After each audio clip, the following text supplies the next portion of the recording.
ऋषि भारद्वाज की कथा। वैदिक काल में चायमान, अभ्यावर्ती और प्रस्तोक नामक दो राजा हुए हैं। ये दोनों राजा बड़े ही धर्मात्मा, उदार तथा प्रजा का पालन करने वाले थे। प्रजा का हित तथा उनका सुख और शांति ही इन दोनों राजाओं का उद्देश्य था। वे नित्य किसी न किसी धार्मिक कार्य में व्यस्त रहते थे। यज्ञ, जप, तप निरंतर चलते रहते थे। दोनों राज्यों की सीमाएं एक दूसरे से मिली हुई थी, लेकिन उनमें आपस में इतना मेलजोल था कि कभी किसी प्रकार का भी सीमा संबंधी या अन्य कोई मतभेद पैदा नहीं हुआ था। दोनों राज्यों की प्रजा भी आपस में खूब मेल मिलाप से रहती थी तथा एक दूसरे के साथ व्यापारिक एवं सामाजिक बंधनों में बंधी निरंतर उन्नति कर रही थी। परिणाम स्वरूप शांति व्यवस्था के कारण खूब धन धान्य से संपन्न थी। देवताओं की भी दोनों राज्यों पर कृपा थी। समय पर वर्षा होती, कभी अकाल या सूखे की नौबत नहीं आती। फसलें भरपूर होती। प्रजाजनों के कोठार अनाज, दालों, फलों और शाक सब्जी से भरे रहते। लेकिन अफसोस, उन्होंने कभी अपनी सुरक्षा की ओर कोई विशेष ध्यान नहीं दिया। उस समय असुर तो इसी तलाश में ही रहते थे। वे स्वभाव से ही धर्म विरोधी तथा दूसरों की उन्नति से जलने वाले थे। वार्षिक असुरों को इन दिनों राज्य की उन्नति फूटी आंख न सुहाई। उन्होंने पूरी सैन्य शक्ति के साथ अवसर पाते ही आक्रमण कर दिया। यद्यपि इन दोनों राज्यों ने एक सैनिक समझौते के अनुसार संयुक्त मोर्चा बना रखा था तथा उसके सेनापति महाराज प्रस्तोक थे, लेकिन जो तैयारी समय के अनुसार होनी चाहिए थी, उस ओर कभी ध्यान न दिए जाने के कारण दोनों राज्यों को हार का मुंह देखना पड़ा तथा राज्य का बहुत सा भाग, धन एवं अमूल्य वस्तुएं अस्त्रों के हाथ लगी।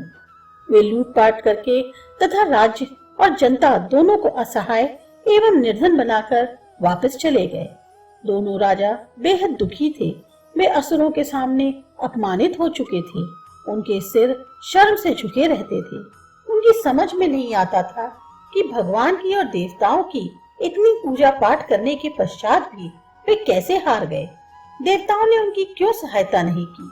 सोचते सोचते उन्हें अपने कुल गुरु भारद्वाज ऋषि की याद आई और वे सोचने लगे कि इस विषय में उन्हीं से सलाह ली जाए। वे ही कुछ उपाय बताएंगे। दोनों राजाओं ने आपस में मिल बैठकर खूब विचार विनिमय के पश्चात इसी निर्णय को अंतिम रूप दिया।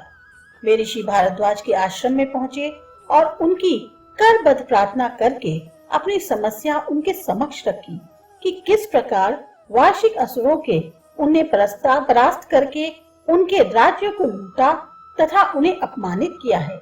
अब वे चाहते हैं कि इस अपमान का उनसे बदला लिया जाए तथा जो संपत्ति उन्हें लूटी है उसे उनसे वापस प्राप्त किया जाए। उन्होंने यह भी कहा कि वे तो अपनी प्रजा को पुत्र के समान समझते हैं तथा हमेशा धर्म पर आरूढ़ रहे हैं।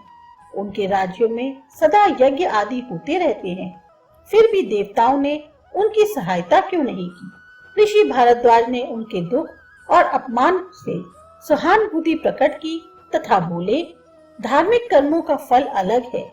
उस पुण्य के फल से तुम कभी वंचित नहीं होगे, लेकिन शासन के सिद्धांत अलग हैं। धार्मिक कर्मकांड से नैतिक और आध्यात्मिक फल तो प्राप्त होता है, सद्गुरुओं का संग्रह भी होता है, लेकिन भौतिक शक्ति पैदा नहीं होती। युद्ध तो तुम्हें करना ही पड़ेगा और यदि विजय चाहते हो तो सैनिक शक्ति का संचय भी करना होगा, इतना अधिक कि वह असुरों की शक्ति से भी बहुत अधिक हो।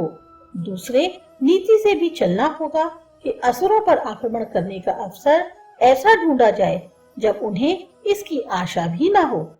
तीसरे, अपने कुछ और सहायक भी तलाश करने होंगे जो समय पर अचानक पहुंचकर तुम्हारी मदद करें और जिनकी असुर आशा ही ना करते हो। इन तीनों कार्यों में मैं तुम्हारी सहायता करूंगा। मेरा पुत्र तुम्हारे पास आएगा। वह अस्त्र शस्त्रों के विषय में अत्यंत निपुण है। वह युद्ध से संबंधित समस्त अस्त्र शस्त्र तथा अन्य सामग्री को मंत्रों द्वारा अभिसिंचित करके अमोघ बना देगा।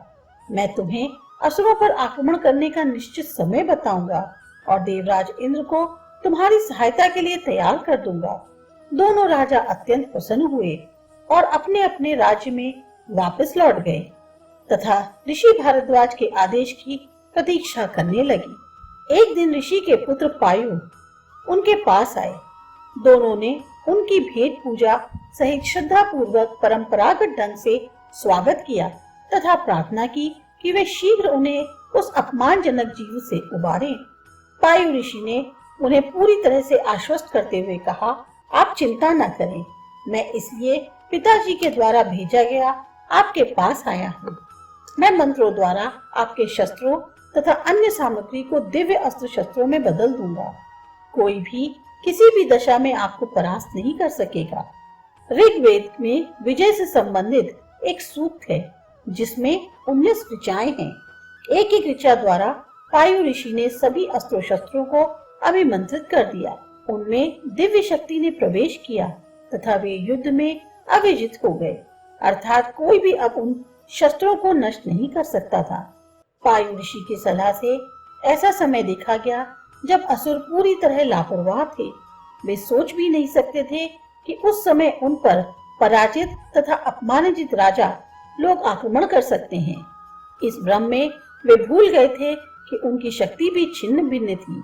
उपयुक्त समय पर उन्हें चारों ओर से घेर कर अचानक आक्रमण हुआ। असुरों को एकत्रित होने में थोड़ा समय लगा।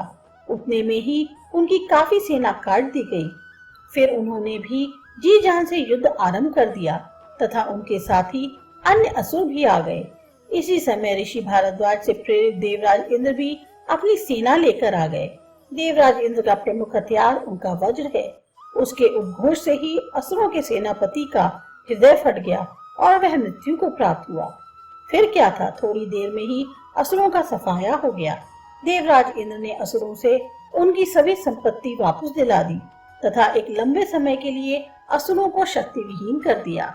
बचे कुचे असुर जान बचाकर भाग खड़े हुए तथा इधर उधर जाकर छिप गए।